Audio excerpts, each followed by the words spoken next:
The European Internet Network brings you the news, sponsored by DHL Worldwide Express, your distribution partners.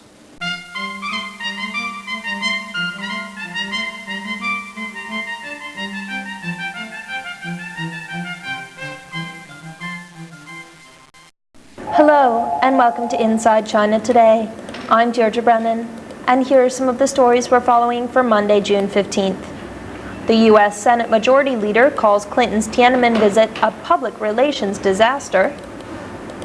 China counters tales of forced abortions. And the U.S. could remove sanctions imposed after the 1989 Tiananmen Square massacre. U.S. Senate Majority Leader Trent Lott called the upcoming presidential visit to Tiananmen Square a public relations disaster.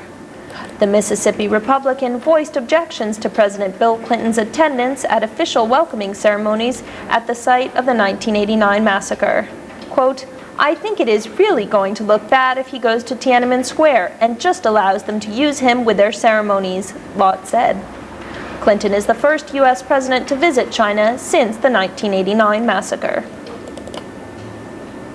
Officials using force and scare tactics to enforce China's one-child policy are punished, according to the China daily newspaper. The claim comes days after graphic hearings before a U.S. congressional subcommittee. A former Chinese family planning clinician told U.S. politicians of routine forced sterilizations and abortions. China's State Family Planning Commission countered that strict family planning policies were voluntary and based on national consensus. Sanctions imposed after the 1989 Tiananmen Square massacre will soon be lifted thanks to progress made in China's human rights policy, said U.S. Ambassador James Sasser.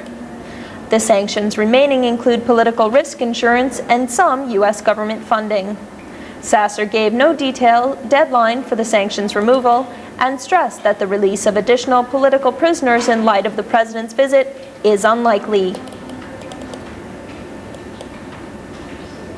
Taiwan President Lee Teng-hui says he does not believe President Bill Clinton will concede to Beijing on Taiwan when he visits China later this month. Quote, "Although Beijing will surely try to bargain very hard, I don't believe the U.S. will make any concessions with regard to Taiwan because it is so important to the U.S., Lee said.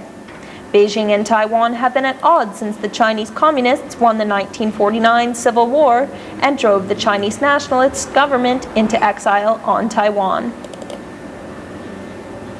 Hong Kong's chief executive, Tong Chi-wa, called on Japan to stabilize the yen on Saturday. Tong's appeal comes after volatile currency fluctuations across Asia, but the territory will not reconsider its currency peg to the U.S. dollar, Tong said. He urged the Japanese government to promote growth and liberalize the country's banking sector. And now for a look at Tuesday's weather. Skies over Beijing will be partly cloudy. Daytime highs will reach the mid-80s with overnight lows in the 70s. Expect showers in Shanghai. Daytime highs will reach around 70 with overnight lows around 60. Expect thunderstorms in Hong Kong. Daytime highs will reach the mid-80s with overnight lows in the mid-70s. Expect rain in Taipei. Daytime highs will reach the mid-80s with overnight lows in the mid-70s. And that's Inside China Today. For the European Internet Network, this is Deirdre Brennan.